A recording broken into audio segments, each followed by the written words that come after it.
me, damn it! Just shut up! I like it when you go, just shut up and fuck me. Just shut up and fuck. Oh, just shut up. Oh, here's mine. Say it. Just shut up and fuck me, damn it! Just shut up and fuck!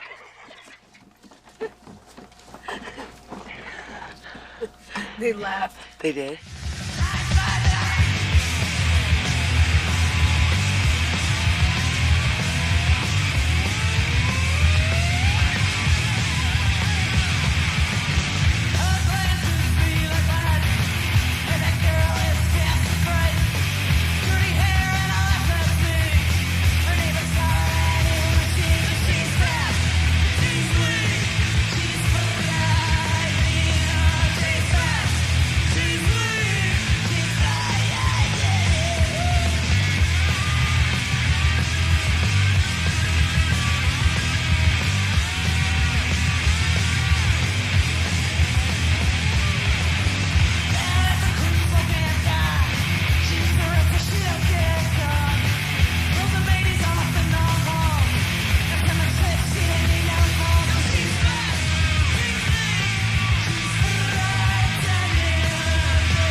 I'm Danita Sparks, guitar vocals.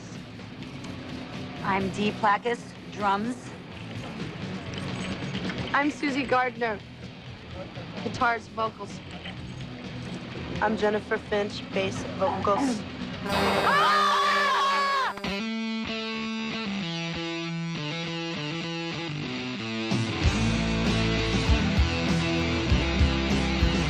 There's just a limited amount of ferocious, free-thinking, kind of, I don't want to say oddballs, but we were just all built a little bit different.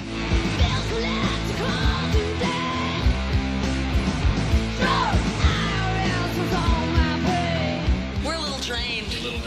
Okay, then should we pack up somehow? Yeah, we played tonight and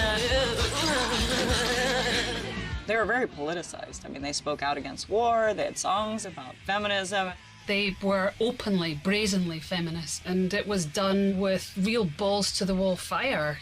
It was easy to describe them, then they wouldn't be great, right? But it's just that they're a powerful band. And sometimes when women are powerful, people think that that means they're like, why are they so mad? And it's like, no, they're not mad. They're expressing, like, strength. The first time I saw them, it was electric. It was just a constant sonic assault. They were punk rockers at heart. They would come up on stage and rip it up. They had the riffs, they had the songs, they just rocked.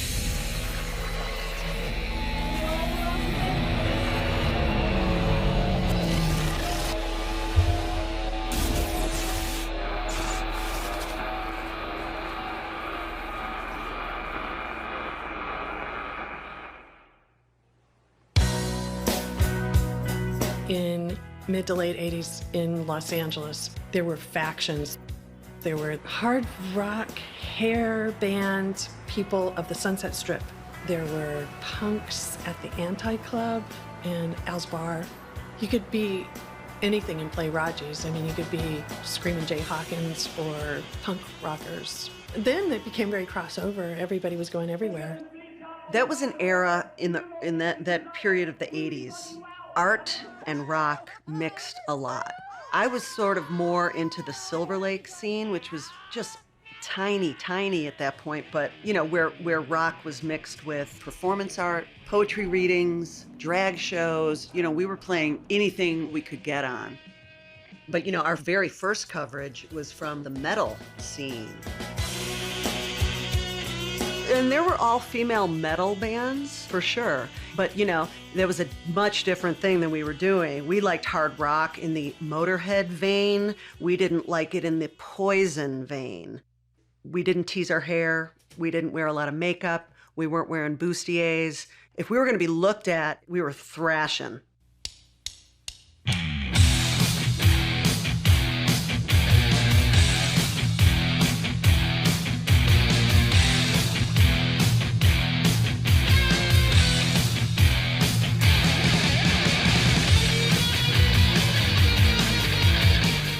were a very physical band, you know, doing knee drops and head banging and flinging her hair and diving in the audience.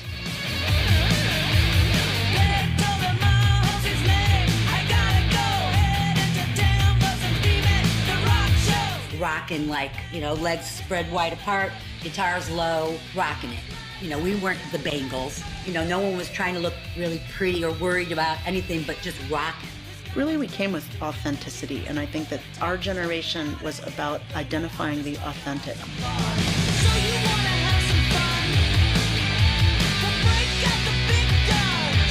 I imagine that we'd probably do a couple regional tours, like go up to Seattle, San Diego, San Francisco, and then we'd probably fizzle.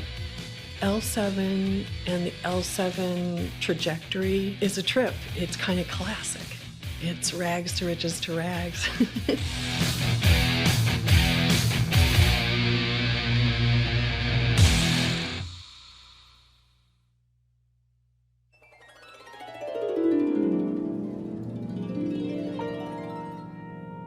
My mom took me to see Liberace when I was little, and he did 13 costume changes. It was pretty amazing.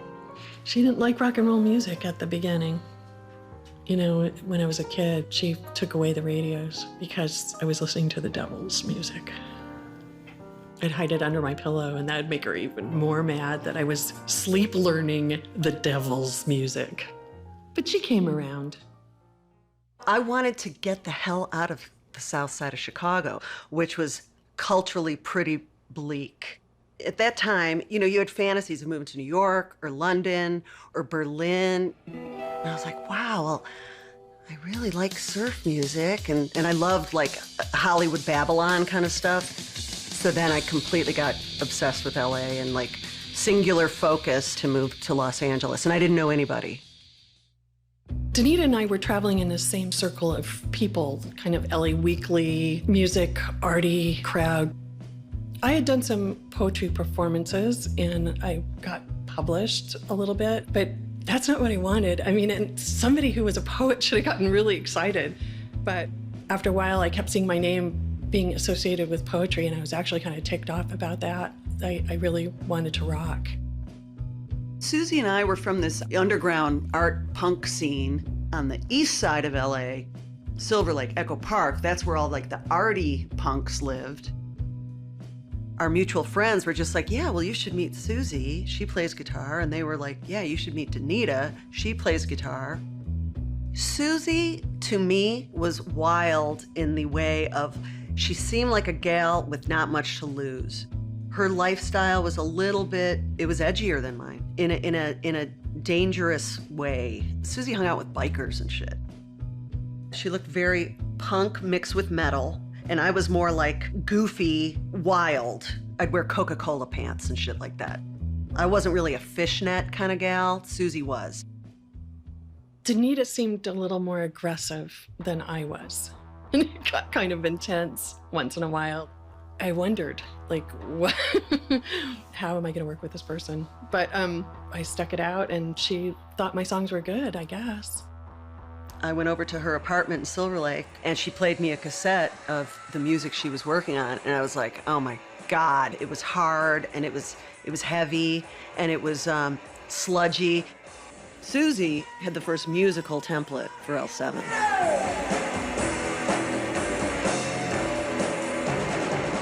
I think Susie was concerned that I was going to be too political.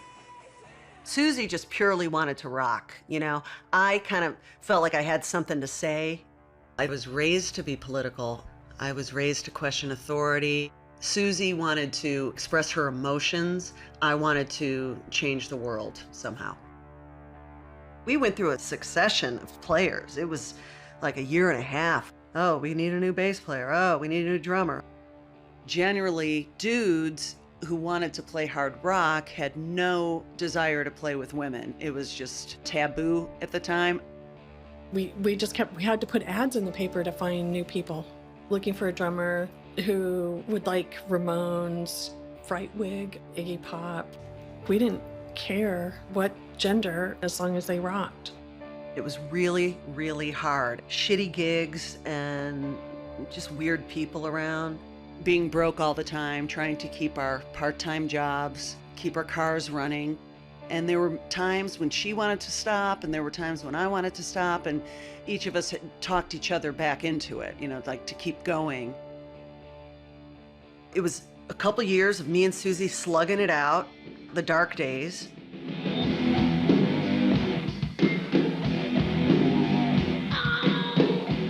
And that's when Jennifer came in. There was this persistent chick who had come to see our shows, and she approached me and she was like, I want to play bass. She almost challenged me to let her in the band. I didn't really know very much about bass. I had been playing with Courtney Love, but it was very limited, and I had to borrow a bass and learn what an amplifier was really quick. We were almost on our last legs when Jennifer came in to the band, and Jennifer was very driven. She was very passionate, and she knew a lot of people, and she went out a lot, and she rocked like headbanging crazy. I knew that I would have to make up for my inability to play with attitude.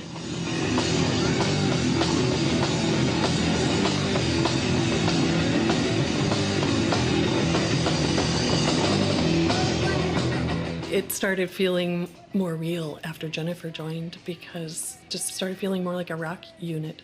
And she was very socially connected. Jennifer was a kid on the LA punk rock scene, and there was some momentum. She had a network of people that she could call and booked gigs.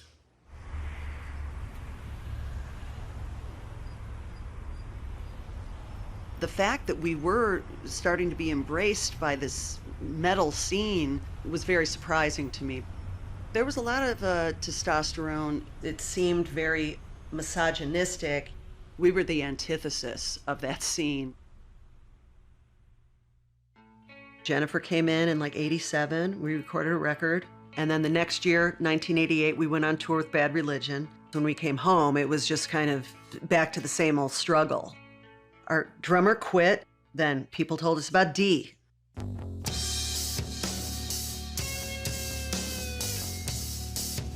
I was in my living room, stoned, listening to Patti Smith's Radio Ethiopia, and I hear a knock on the door, and I see Danita. I was like, damn, this chick is fierce looking. I was like, oh my God, you know, it was like memories of like being in Chicago in the bathroom at one of those punk rock places, because I never looked very punk. And I almost got my hair cut off in one of those bathrooms without my consent. And she called me up and said, I want to come down and audition, and pulled up in a Country Squire station wagon. And as soon as she played, it was like perfect, you know? And Susie and I just looked at each other like, fuck yes. Numerous friends from other bands, like, this is your missing link. This was the one, you know, now it's go time.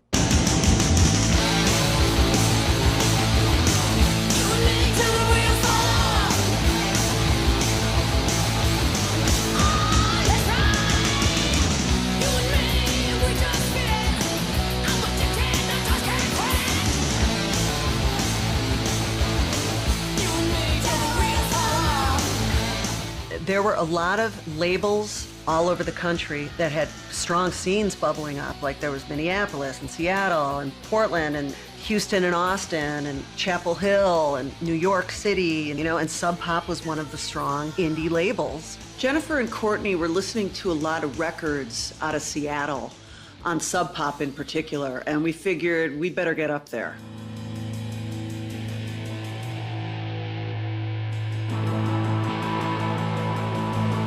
When we got to Seattle, it was on fire. There was just an energy there for sure. They were much more progressive than LA. It's like night and day. You had the cool guys who were all PC and they were all feminists who were like not threatened by us and thought we were cool and good. We were being accepted as a real fucking rock band. Jennifer was always in touch and in tune with this label and that, everything that was going on. So the guys from Sub Pop were coming to see us live. They liked our set a lot and wanted to know if we would do a Sub Pop Single of the Month club, which was like a huge deal. So we recorded Shove for a January 1990 release. It sort of kicked off the 90s for us, and we had an underground hit on our hands.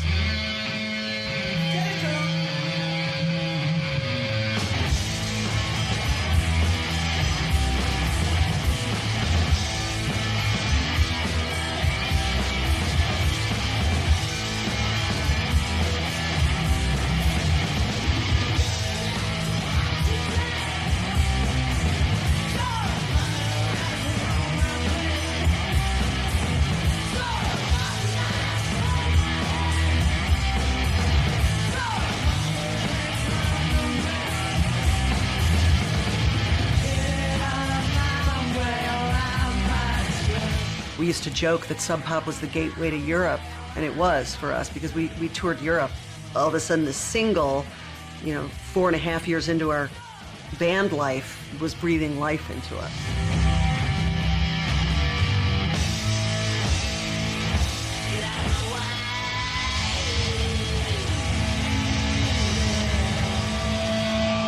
This scene was all over the world at that point. We knew tons of cool bands in the underground by then. Everybody was getting a lot of attention. For L7, the momentum, you just felt it. Every show in 1990 was an epic event. There were promoters that didn't pay us, that we had to make them empty their pinball machines. There was a promoter that touched Anita inappropriately, so we all peed in his hat. We broke down in Barstow, and my father came and picked us up. Craziness, vans breaking, explosions, knife fights.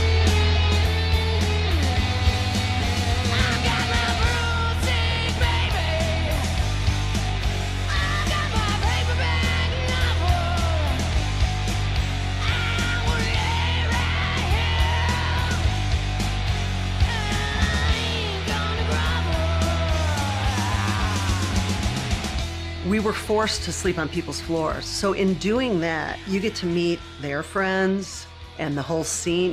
Usually the people who are asking you if you need a place to stay, Mud Hutting were there the week before on their floor. Sub Pop said, we'd like to make a record with you. So we did Smell the Magic. We recorded that up in Ciatle with Jack and Dino. It was such a punk rock DIY recording session. He just liked raw power coming out.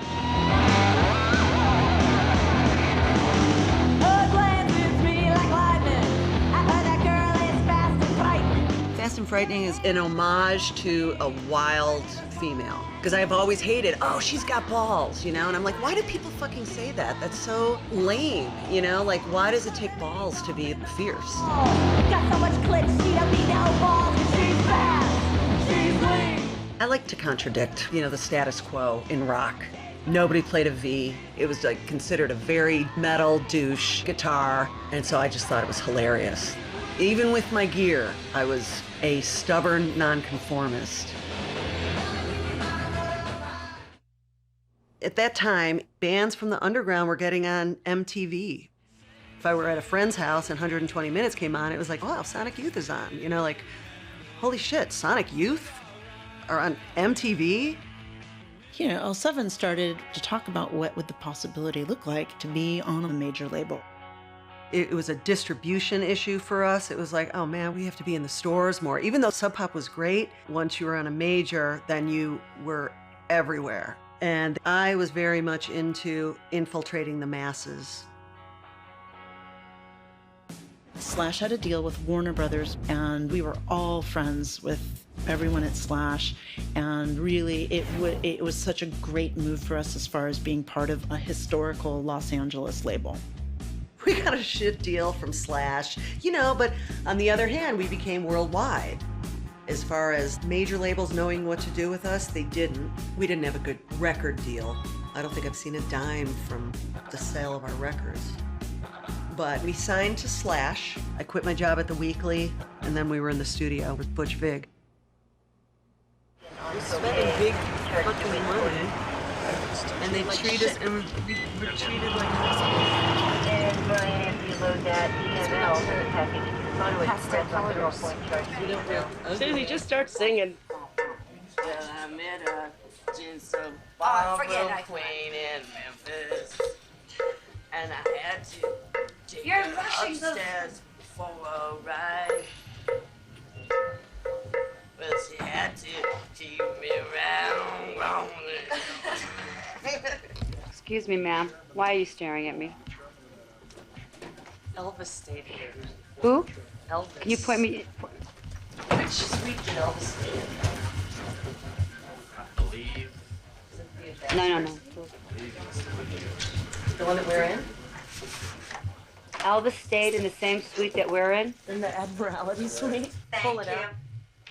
Dee, what did you just order, honey? I ordered 2 Miller Genuine Drafts and 2 Sharps. Party down. We're partying down here. Party at L7. naked. Look, this is rock and roll. Well, okay. A toast for Stuck Here for a Month. There you go. Our first record that's gonna make Billboard. Please don't hate me 'cause I'm beautiful. Please don't hate me 'cause I'm lovely.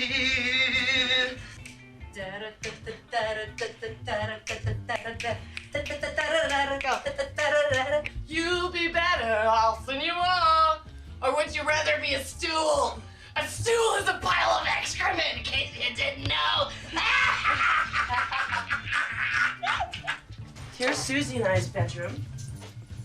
You know, there's no safety liner over the toilet. Disturbing you. We're now talking to John, who Oh, just okay. informed us that he's marrying the I chick just from wanted the to call you. I Smashing got back from Pumpkins. the studio. And now there's something I'm going to ask you, but believe me, don't think this, I'm being silly, but it's important because, like I said, I'm an experienced married woman, you know. I mean, how's the sex? It's pretty awesome? That's good. So she gives good head and all that kind of shit. Hey, that's an important... Look, Kirk would have dumped me in a second if I couldn't suck the chrome off a trailer here. Yes. Sparky. Hi. This is L7. Look at all the records they've done here. Hey, Was this a single? I know, I was just gonna say. Ow. I like that photo, it's kind of interesting. Seltzer, Pepsi, Mountain Dew, and Triple X is, of course, ice cold Frosties. Okay. Okay? This is all for It's us. illegal to advertise that there's anything other than Triple X in there, so But there's really beer in here? yes, Beer ice in cold that one. Frosties.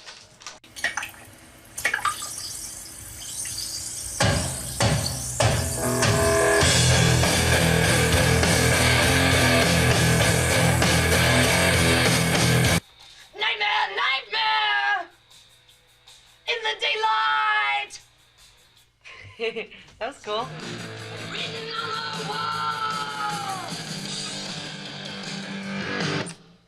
I think that sounds cool. Part of it. All of it.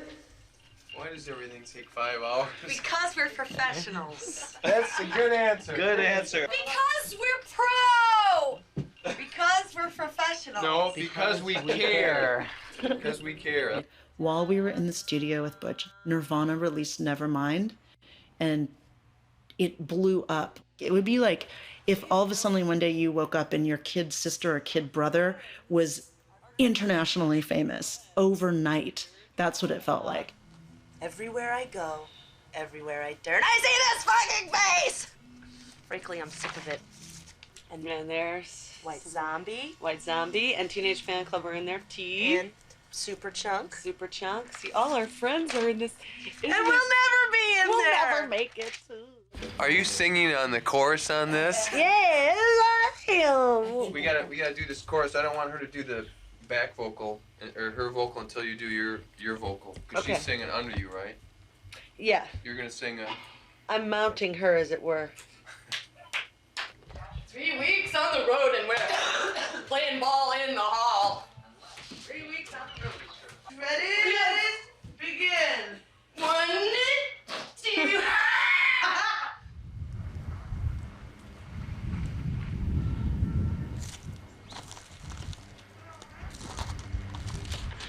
Susie, could you get the walnuts that are in the kitchen so we can leave them for the squirrels? Oh, yeah. Hey, look.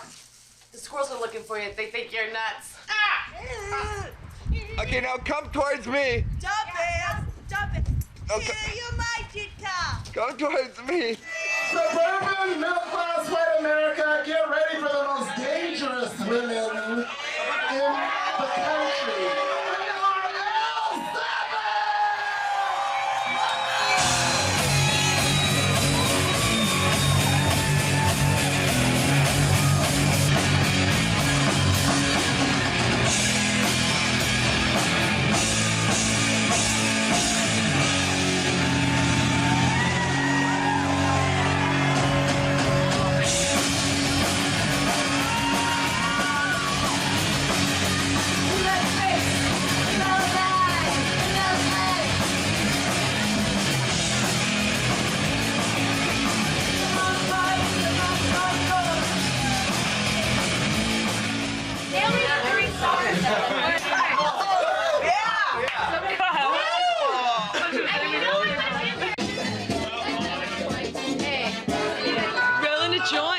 Nirvana spin. Screw in 92!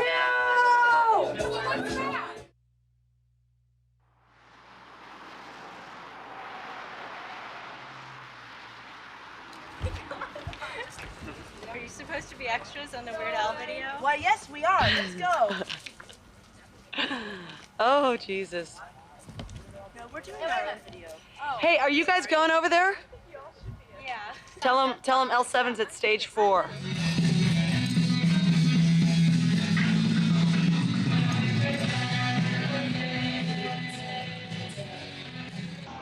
We did a video for Fast and Frightening with Gore Verbinski. That was our first video. That was really fun. That was like punk rock too. That was just like the opposite of doing Pretend We're Dead. You know, Pretend We're Dead was like a big, music video. Play that.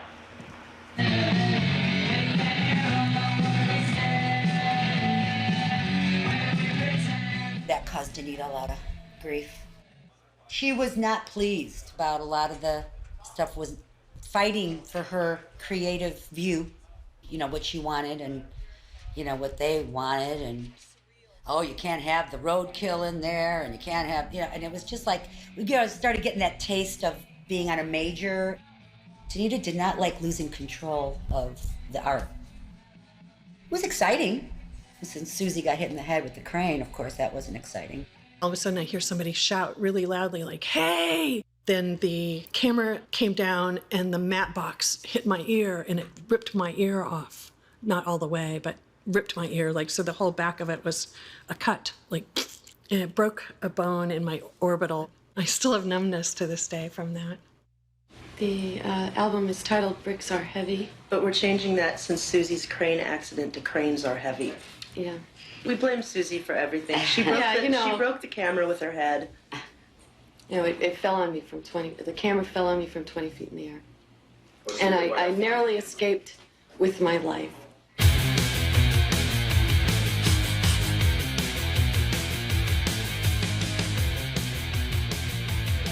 Here she comes. Culo first. I can't find my other boots. Oh, you're gonna heat up a microwave. Is that place open over there? Can you go inside? You can go inside. Okay. Thank you. Are you gonna walk over there? I'm gonna piss somewhere. Oh, Jesus! Whoa, look at that. Wow, I'm impressed, Anita. Look at the overspray on that. Hey, can we get a tape measure out here? 6-4, baby! Got to get out of this hellhole! What, do you get a new camera? Yeah, we got a new camera. Now, check this out. Well, it tickles, I can tell you how much I like this. Oh, we know, you freak. Oh, wait, turn around. Let me help you, son! Let me help you, son!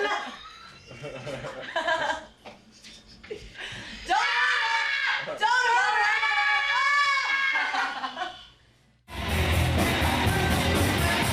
We brought out the exhibitionist in our roadies.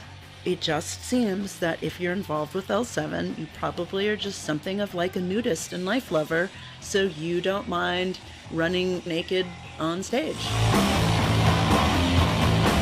We didn't ask them to do anything beneath their dignity.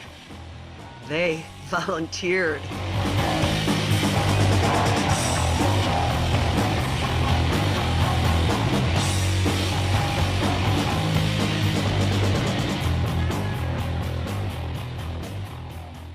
We're gonna be staying up in hotel rooms, smoking big cigars, having big old bags of beads, counting the money.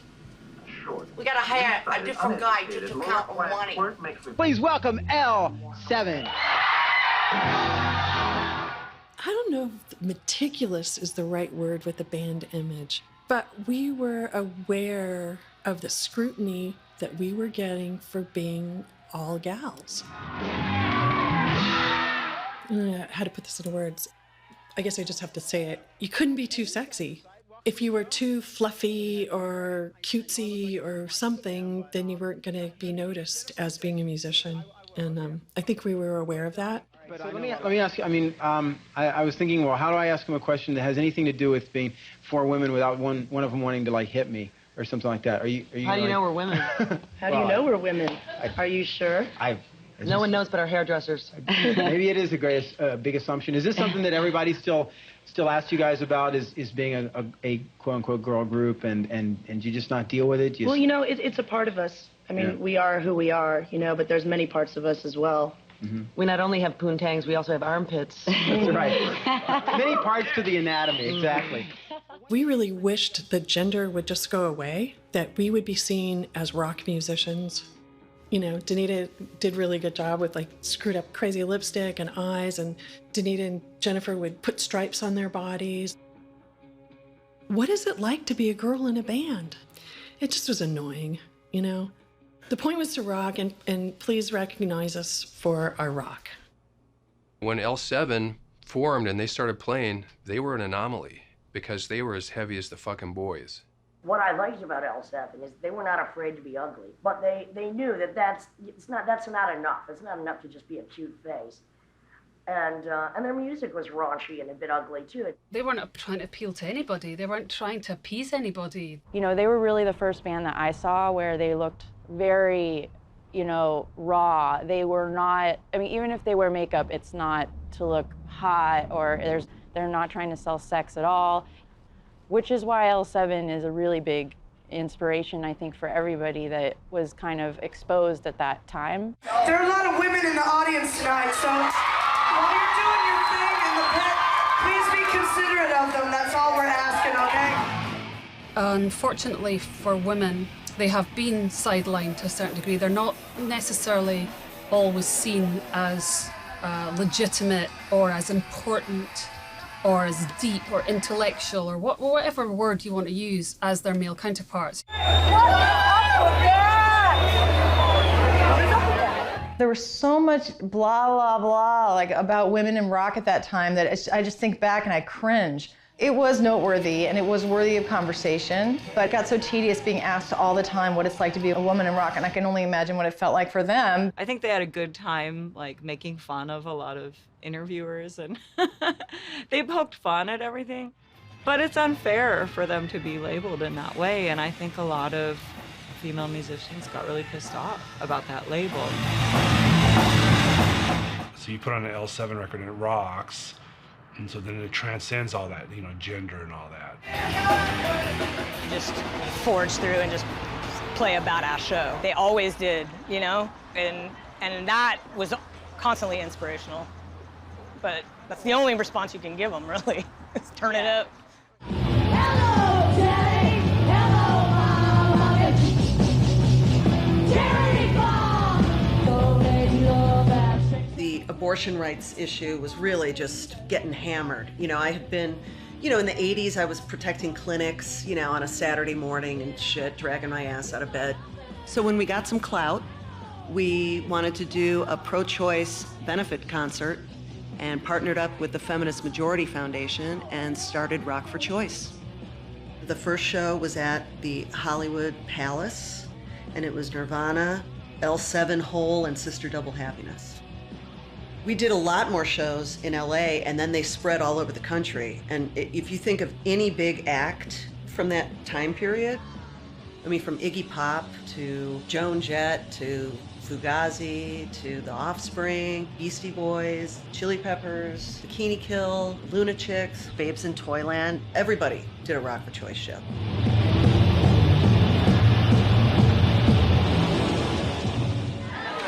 Did y'all sign the pro-choice petitions out front? All it takes is a signature. There's also at the White House. Hey, hey! Whoa, whoa! George Bush got you! The Positive Force DC show was historic. It was the night before the March on Washington for pro-choice. And it was with Bikini Kill, Fugazi, and L7. We've been under a lot of pressure lately, and You know, it would really like allow us to blow off some steam if you danced for us on stage. Yeah. Okay, yeah. And we have a costume for you to wear. Ian, we're simple women with simple desires. You are simple women, there's no doubt about that. Oh, that's gotta hurt. Oh God, that really hurt my feelings. Oh gosh. We're simple women with simple minds. Fair enough. I can't argue with that kind of logic. I called Ian and his band the Alan Aldas of punk. He called us the Carol Burnett's of punk.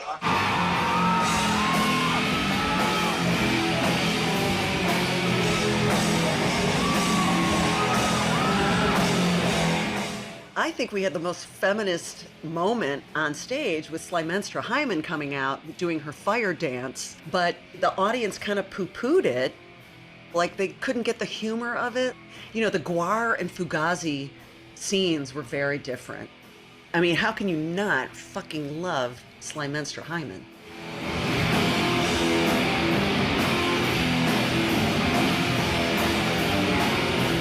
Maybe we overshot it.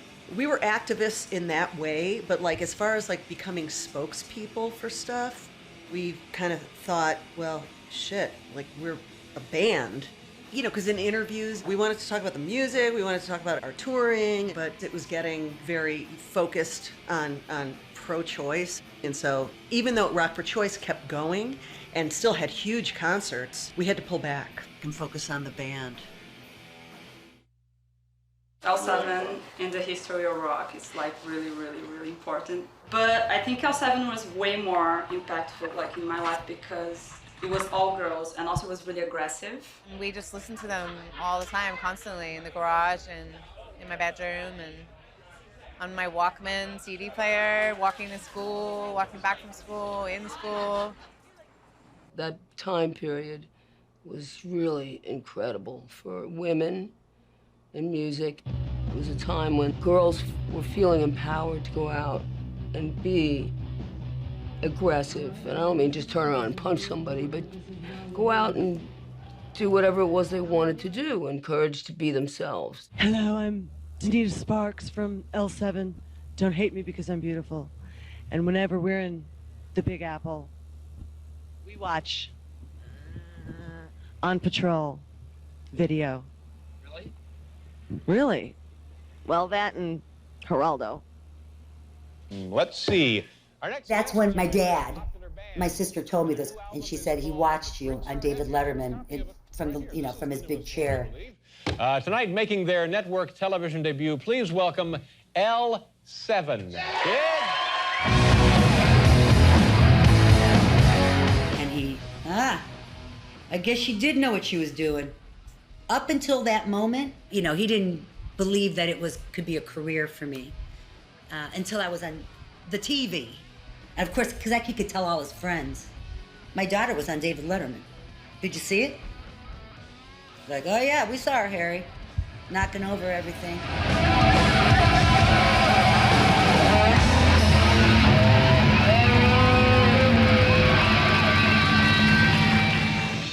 L7, Paul, what do you think? Yeah, swinging band. I hope the girls aren't starting to run around with the wrong crowd.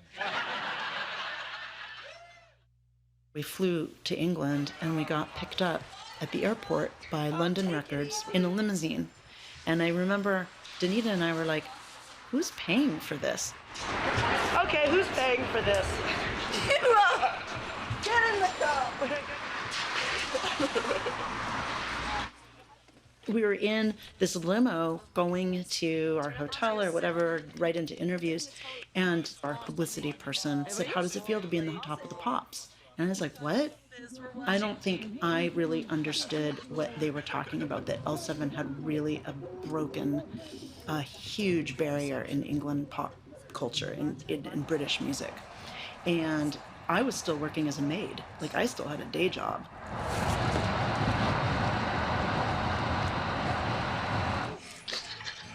You playing here tonight? Yeah. We're playing Are there you tonight. L7? Uh-huh.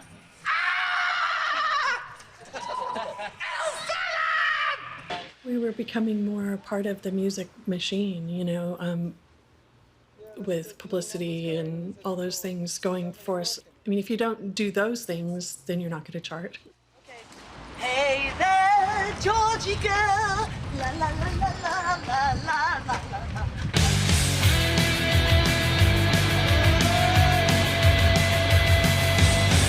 I put your stuff out on the porch. You're missing your pants and put on the torch. You slatter the bell when your head dying. I'm kicking you out and you know why.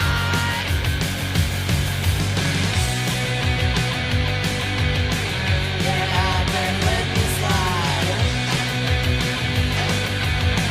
You've been a local ride. No. Lenita, welcome in our studio. Thank you. Okay, let's start with Los Angeles. Trashy and beautiful. Touring. Pleasure and pain. Holland. I feel like I'm on a game show. Well, it's kind of a game, this is, yeah. Holland. Wooden shoes and windmills and talking backwards. Glamour. L7. Kiss the boot. Kiss the corn of shiny, shiny palace. Shiny palace on my toe. Get the pads of furry velvet. Furry velvet by Dr. Shaw.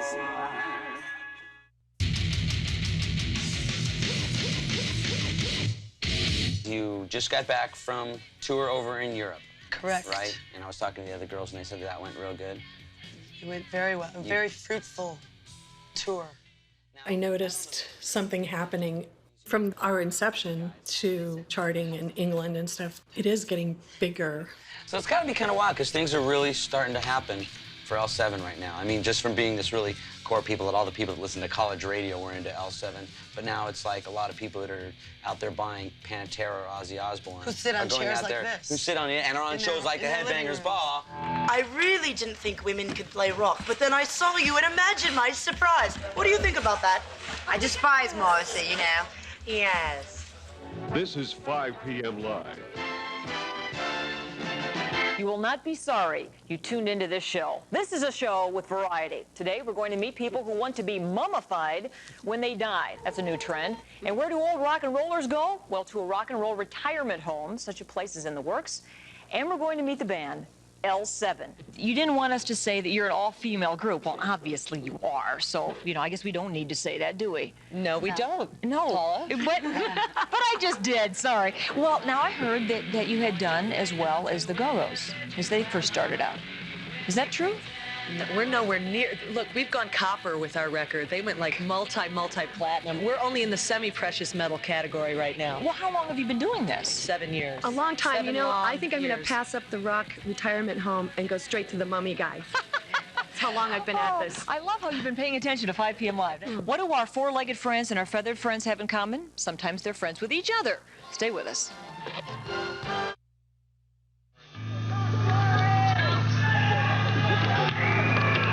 So what's up? Oh, thank you. They're throwing mud at us. That's lovely. Welcome to Reading. L7 have become famous for their riot girl anthems, including this one, my own particular favourite, which contains the timeless lyric, "Got so much clit, she don't need no balls." Exactly. That show was a big deal for us to get on that show. You know, it was big. Nirvana was the headliner at their peak. We had no sound check. They just threw you out there.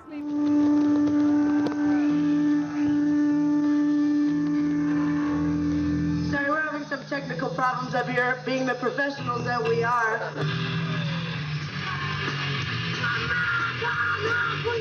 As a performer, what makes the difference between a really good show and a piss poor show, or one that you had a bad night? If the sound is crappy on stage, just forget it. You're faking it. You're pretending that you're having a good time, because you're not. You're thinking, how in the hell can I get out of here? Wait a minute. It was tough. out there, and the monitors sucked, and we were pelted with mud the entire time. Reading is like a sheep farm, so it's like mud mixed with shit. No, you got Susie's guitar. It's so cool. And God bless Becky Reck of the Lunatics. Becky was egging on the crowd to throw the mud at her and not us, you know? Got me. Ha ha ha ha ha. Got me again. One of the reasons why I threw the tampon was like to save me from this situation. You know, I just wanted to do something like that would amuse me to like, because I wasn't having a good time. I couldn't get my pants down because they were duct taped because I'd had no belt. It was ridiculous. So it was just not smooth at all. And I had to announce what I was doing because there were no jumbotrons or anything. All right, I got a little present for y'all. Eat my used tampon, fuckers. Oh, Jesus. Watch out for tuberculosis. All right. After that show, we walked off stage feeling deflated. Jennifer and I both kind of looked at each other. That was the first hiccup that I felt. And I think she felt it too, because we both kind of were like sort of speechless. But we just went into a trailer and there was our publicist and I said, get a press release ready.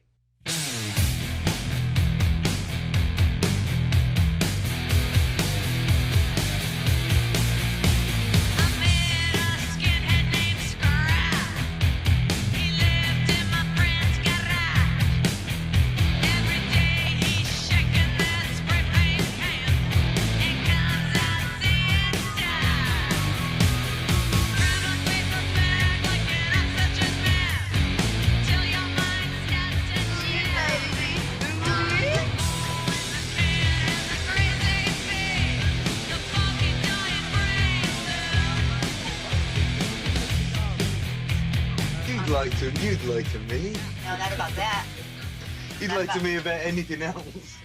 We're getting our instructions. Hey, guys. Beep, beep. What's happening?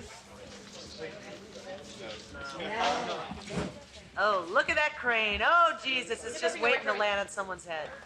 Susie, just look up. Susie, you look smashing against this backdrop. Just look up. Look at all the things above her. You look very swinging London. Our appearance on The Word was kind of weird because the whole show was pretty silly. It was kind of an all over the place sort of variety show. And we showed up and they had a male bum contest going on. Tonight on The Word, the best bums in Britain. The Word. Take it from me, tonight's show is going to be hot. Hotter than Windsor Castle, in fact. And to kick off tonight, this is 4 Californian girls, L7, pretend we're dead.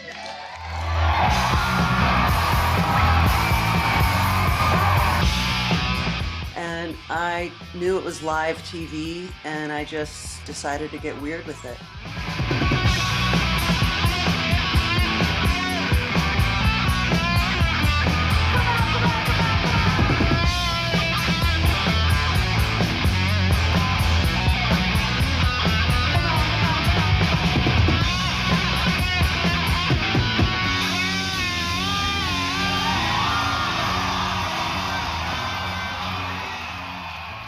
L7 made a big splash on The Word, but producer Paul Ross says L7 won't be banned from the show.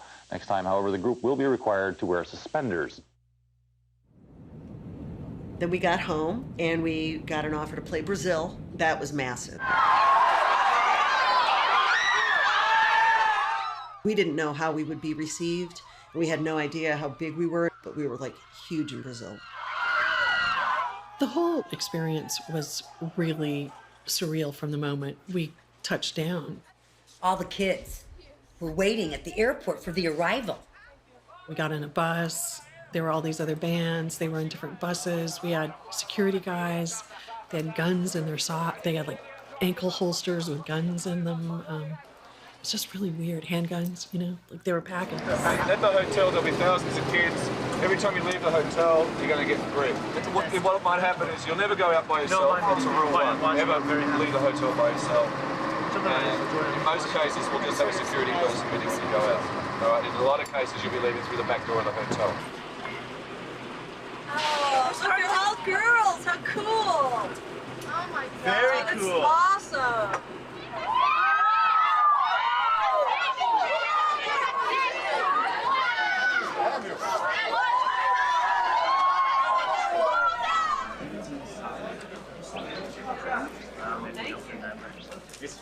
It's a magazine.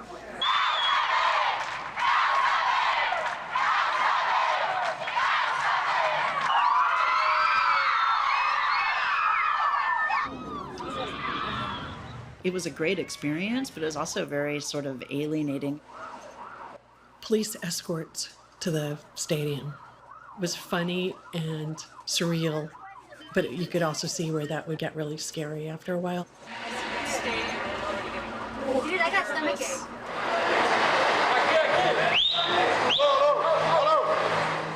I forget all who was on that festival, but it was Nirvana, the Chili Peppers. Hey, the whole thing. Right? Like this.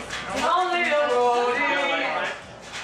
Only a roadie. Yes, I am a rock and roll slut. Yes, I am a rock and roll slut.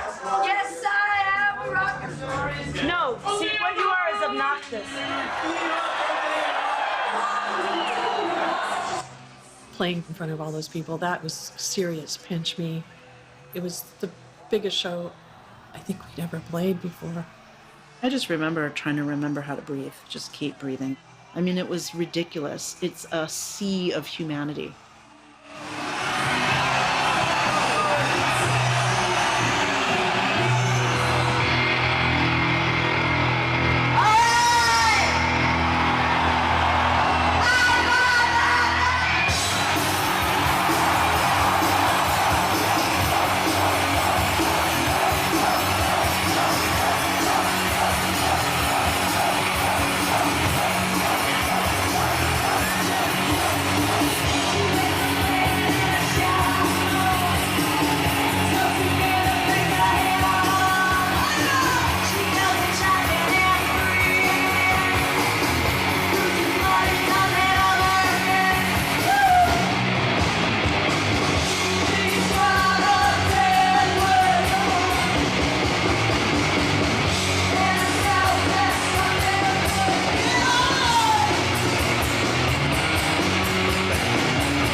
I was like, oh, I would like more of this, please. Yes.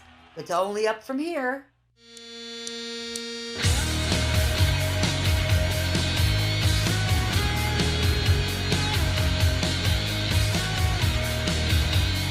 Japan is really fun. We'd done a photo shooting with those sick masks, and the whole audience came with the masks the next night.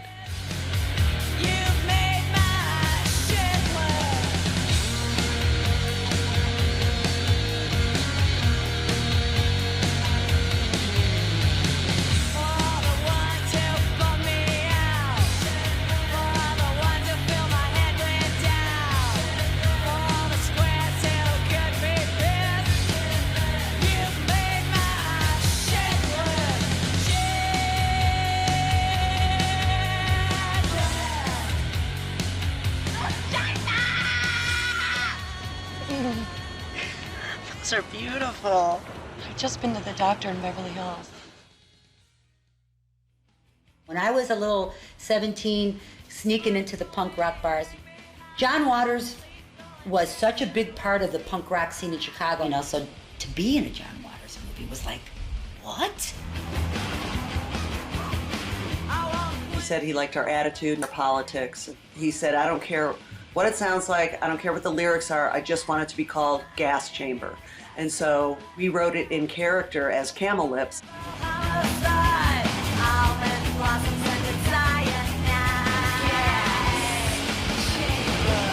Right at the crotch was a prosthetic lady parts. The outer vag area was on the outside of the pants. I mean, how could you not love those pants? They're just obscene in all the right ways.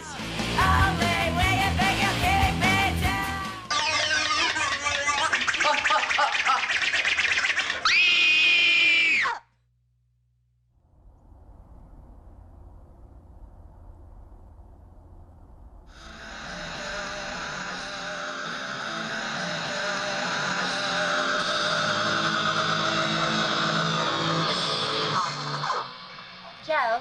Joe Martin. Joe Martin. It's right here. It's Susie Ciatle. We recorded Hungry for Stink. There was a conscious decision to make it sound a little dirtier, a little less polished than Bricks Are Heavy.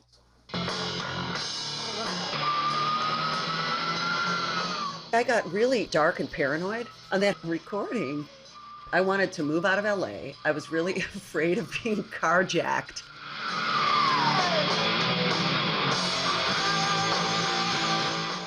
And Motley Crue were recording there too at the same time.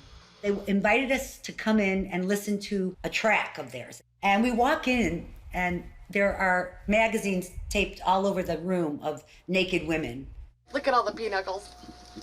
Tanita sent out a runner, because we had a runner. He was sent out to get boy magazines. And we hung those up all over the room. And then we invited them to come in to listen to the track. I don't understand. All I know is I'm not getting paid enough to deal with all this penis. That's just the bottom fucking line. I like pranks and I like shocking.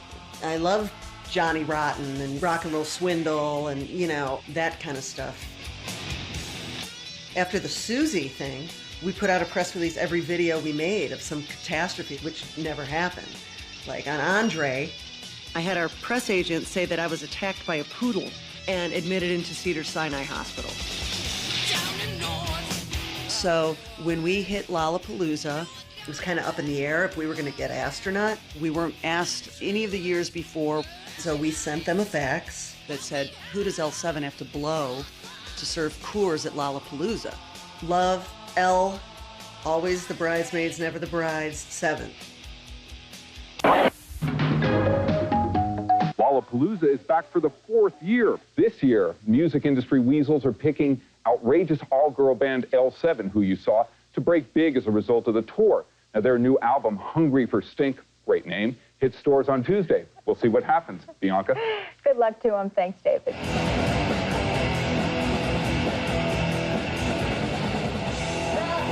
Expectations for L7 were very high in the wake of Nirvana, but we weren't cracking a gold record. We were not getting hard rock airplay, so that will hurt you.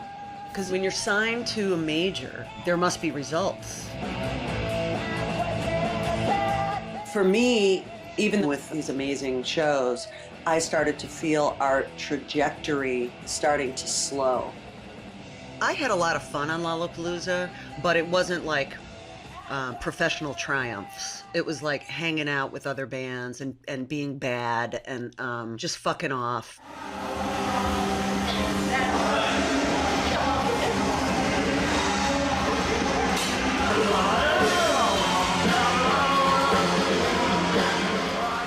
We played in the daytime, and we were playing in a lot of these things called sheds, which are a small amphitheater with a roof over it. That was an awful experience because the audience was just sitting, and they were really far away, and they were just sitting there, and it was the daytime. It just was wrong.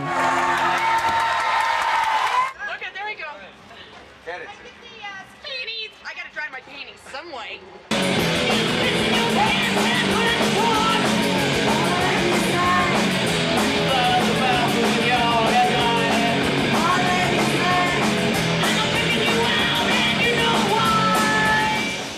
I think we hated playing in the daytime almost as much as Nick Cave did.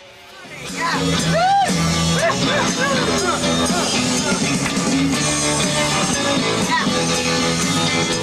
How Susie and Jennifer did that sober, hats off to them, because Dee and I just wanted to like get fucking wasted, you know, after every show.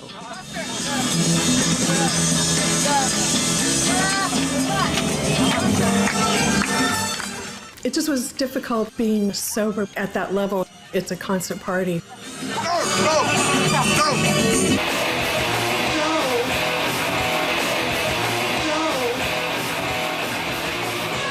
The 90s were a great hurrah. There were drugs everywhere. I mean, heroin was falling out of people's pockets. It's told a story in the book about artists and playing around with drugs. But we were all fuck-ups at one time or another, and we were all concerned for each other at different stages of our career. I checked myself because I was doing some really stupid stuff. I was supposed to be at sound check at like 5 and it's like 7, but I'm in bed because I took acid and drank a bunch of beer, and I'm eating Chef Boyardee beefaroni out of the can. Anita's knocking on my door, and I answer the door naked, and I turn around and there's all these coins stuck to my backside. I partied like a maniac for 13 years and then had to put a lid on that shit. And then Kurt's death and losing people close to us was kind of a wake-up call. Hello. Because if that can happen to Kurt Cobain, fuck, you can't believe it.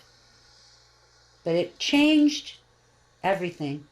Things got darker. It affected everybody.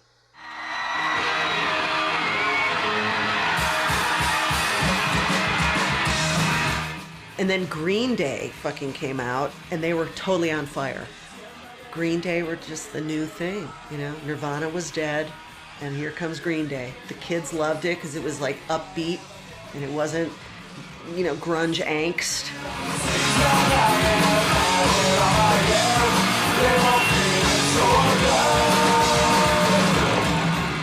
I think it's kind of cool that we've all gotten past the grunge revolution and we can now go into a new thing. We're optimistic. What do you call that? The sponge. What's the new thing? The vaginal sponge revolution. The vaginal sponge revolution. I've never been this hard before. You know, those kids that showed up for Green Day were on a total bummer once Nick Cave came on. You know what I mean? It went from like adrenaline to heroin, like with us in between on Quaaludes and booze. We are L Beer Gut 7, the soft white underbelly of grunge rock and roll.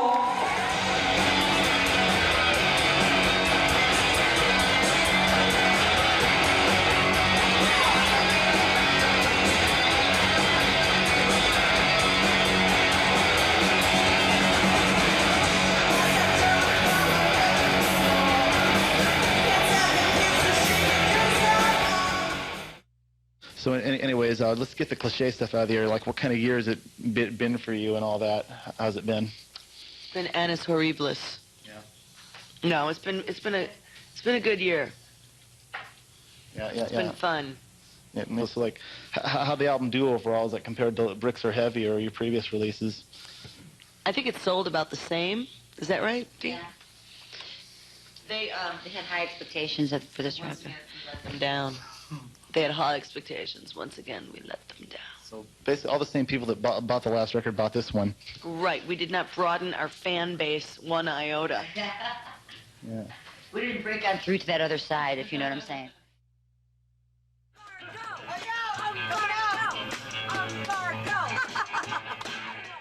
In hindsight, not at the time, but, you know, it probably subconsciously at the time, but in hindsight, I see that year as kind of an unraveling sort of year. People were expecting us to go gold, and so, you know, when that doesn't happen, you can start to feel that we let people down. And then Umbar died, you know. We had a very dear friend and roadie who died on our tour bus. And we weren't on the bus with him when he passed away, which is frustrating.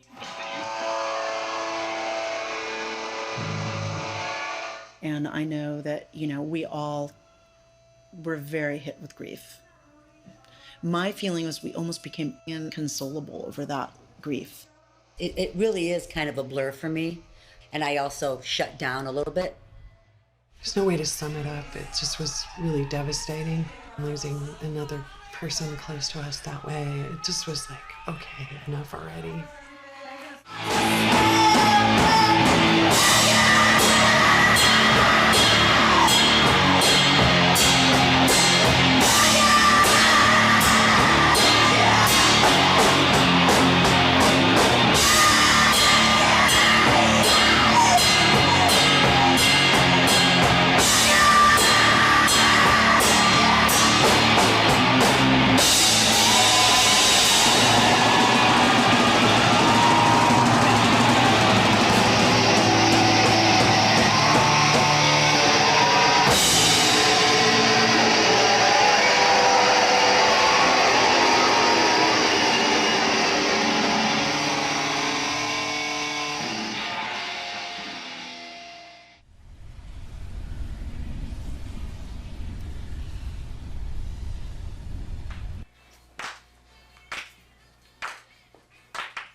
She's on the town off the wagon. She's on the town off the wagon. She's on the town off the wagon. She's off the wagon, wagon, wagon, wagon.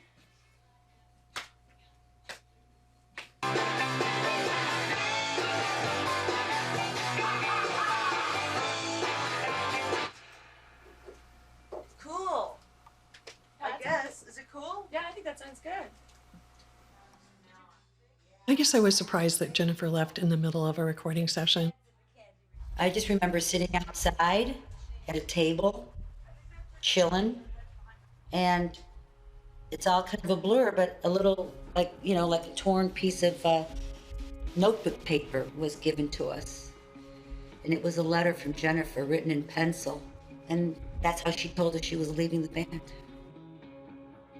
I remember starting to have a lot of concerns over my health, and I might have to leave. My own control issues were getting fired up. I was having money concerns. I was grieving over the loss of my father and Umbar. Any one of those things would have not been a problem, but all of them kind of converging together, it was just going to be hard to continue. Meanwhile, Jennifer Finch has announced that she's leaving L7 to go back to college, leaving that veteran all-female group to start searching for a replacement to tour behind Finch's swan song, a new album due this winter. I was angry, but I think I was mostly really sad because Jennifer was so fucking good and she was so loved. Getting someone to replace that's tough. I remember feeling very nervous in the pit of my stomach, like, what are we gonna do? But we just got proactive and started auditioning, put the feelers out and auditioned a few people. The battery's totally gonna go dead. Yeah. Okay, here we go. On the go.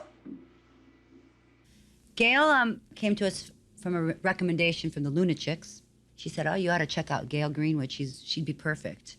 And indeed she was. Yes, we scored with Gail.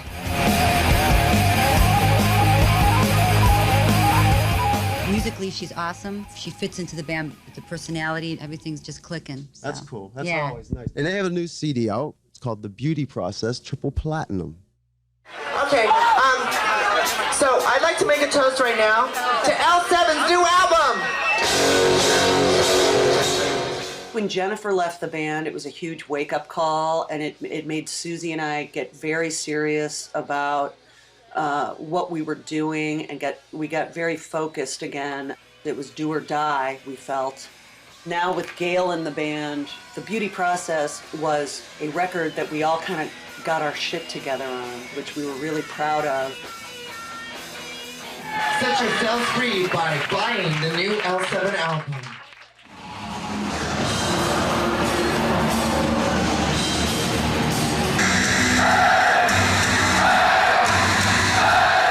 We got used to these kind of cycles, touring and then writing and recording and then touring. I think people assume that you're raking in the cash if you're on the cover of Spin magazine, but unless you sell an insane amount of records, you're really just a working stiff at best. I'm attaching these bowls to the hats. So Ka-ching, ka-ching. Ka-ching, yeah. Rake it in. She's sewing on the balls. Tours are promotional, but you make money on merch or whatnot. And a lot of times, you know, by the time you go on a tour, you're in debt. And so you come back with $5,000 or whatever, and that's already, you already owe that. So all of a sudden you're in the hole really fast.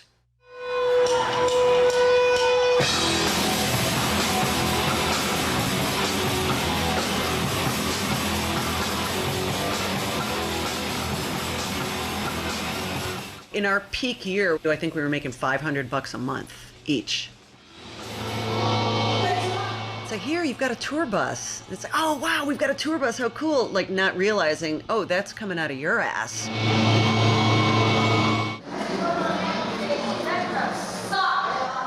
Fuck that crap. Look out, world, 'cause I'm coming to get ya. Hello, Sydney. What if this is a Titanic situation? Don't say that. Yo ho, a pirate's life for me.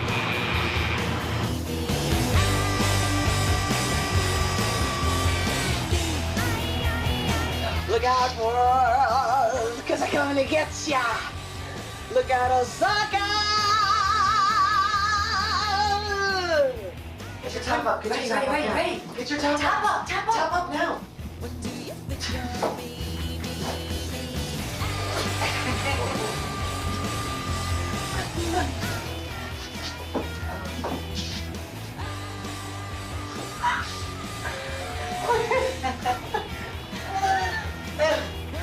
What happened?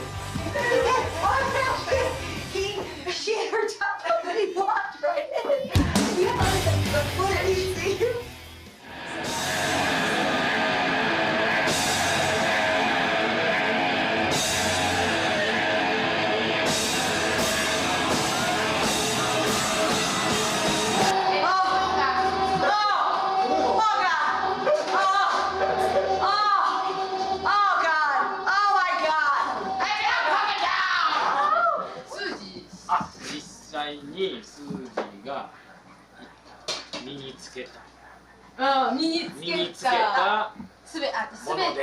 You're a string bikini style.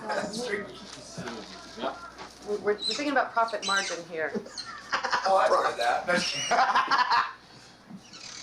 Susie Betty's right here. Come on, where's the money? Yeah, there you go. I wore them. Whoa! Get your Okay, got it here. Green or white? White or green? White or green? That was maybe like a sign when Warner's didn't do a video that something was wrong. We had very little sleep and we flew from Portugal to play a show in Finsbury Park. And it was a show with Kiss.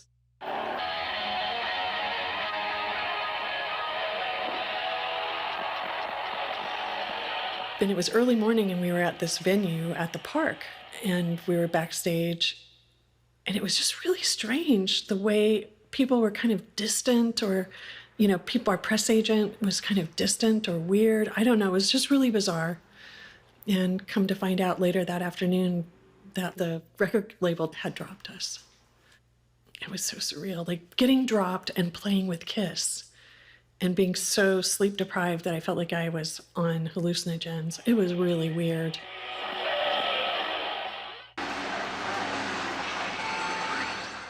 The decline in the band, meaning you don't have support of a big record label and their press machine and different things, then you go back to the level that you started with, which is do it yourself, DIY.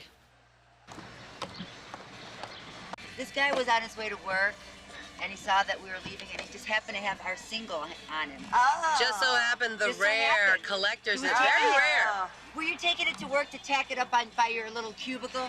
Right on, yep. You're gonna go right up above my desk. All we have is us. Us and a booking agent. And by this time, Gail's out of the band. That didn't work out. She probably thought that she was going to be touring the world and making decent money, and that just wasn't the case.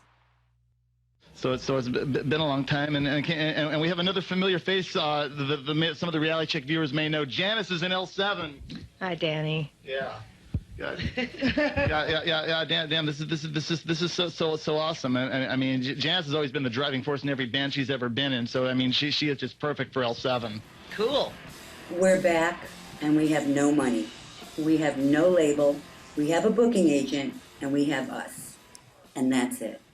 We kind of had the feeling, God, if we can just stay together, keep making records, if we can just tough this out.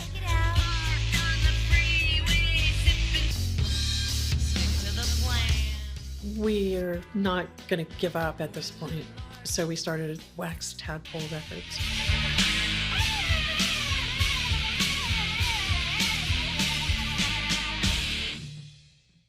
What about your Slap Happy thing? That's our new CD. Yeah. We started our own label called Wax Tadpole Records. Why did you start your own label? Because we were sick of the Suits getting all the hookers and cocaine. So we wanted the hookers and the cocaine, so we are now record company moguls.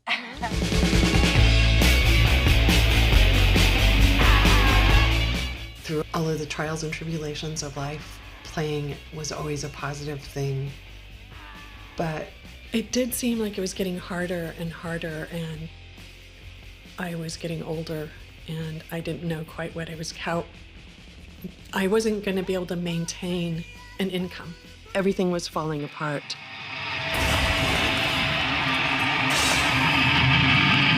The next thing I knew,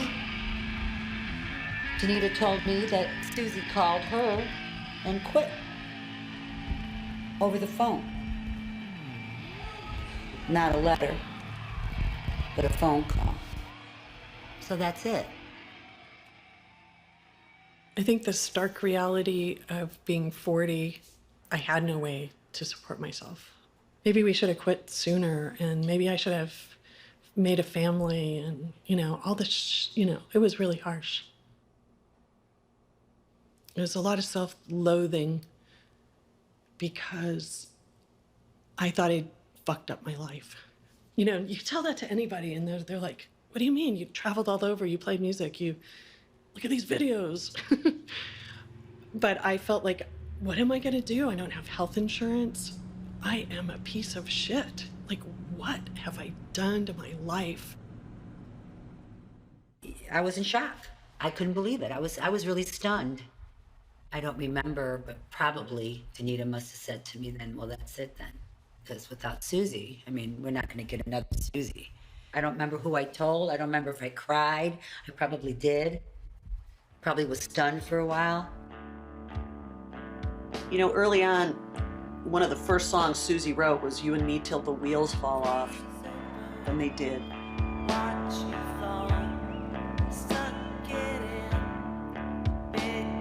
Being in a band, it's like your family. With the loss of the friendship and the loss of my creative partner, just the shitty way that it ended, I was devastated. I think that we were all hoping to be able to avoid each other because it was still so raw. And I think we all got depressed when that happened.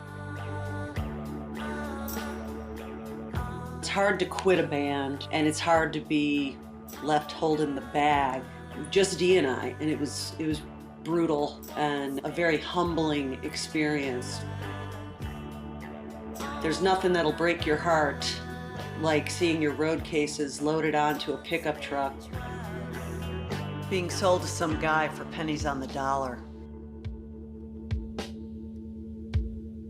Slap Happy was made out of sheer determination. We made that record for nothing, and the distributor went belly up.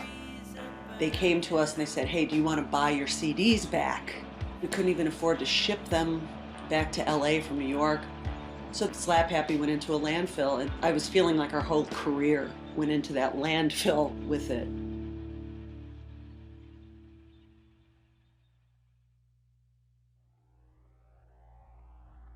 When the band broke up, and during the years following, the digital footprint of L7 was very minute. It was almost like we didn't exist.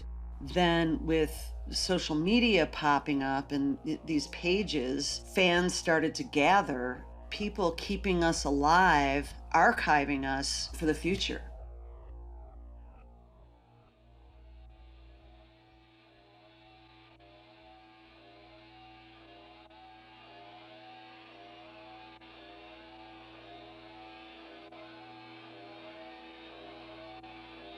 When I walk on stage, I start to own it. Like a dog pissing on something or a cat doing its thing. I mean, I walk on that stage and the nervousness becomes, all right, I'm here to rock you. Are you ready? It's gonna get scary. I always felt like we crossed a lot of barriers. We broke through a lot of barriers. Everybody's got a shit list or should have a shit list.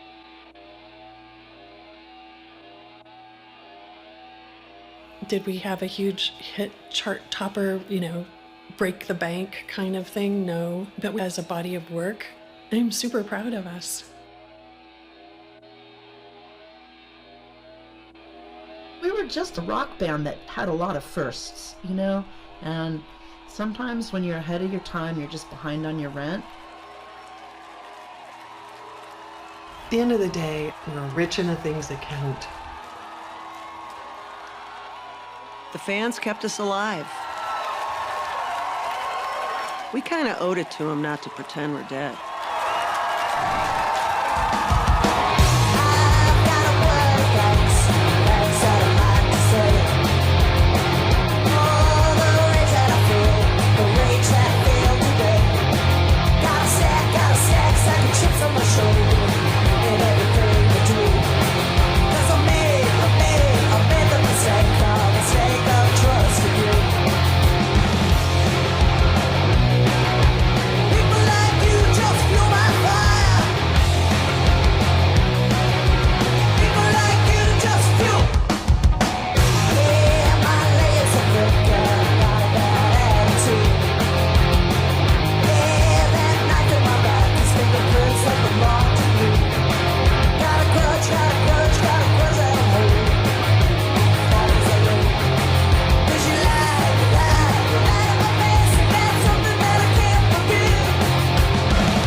it out. Check it out. Check it out.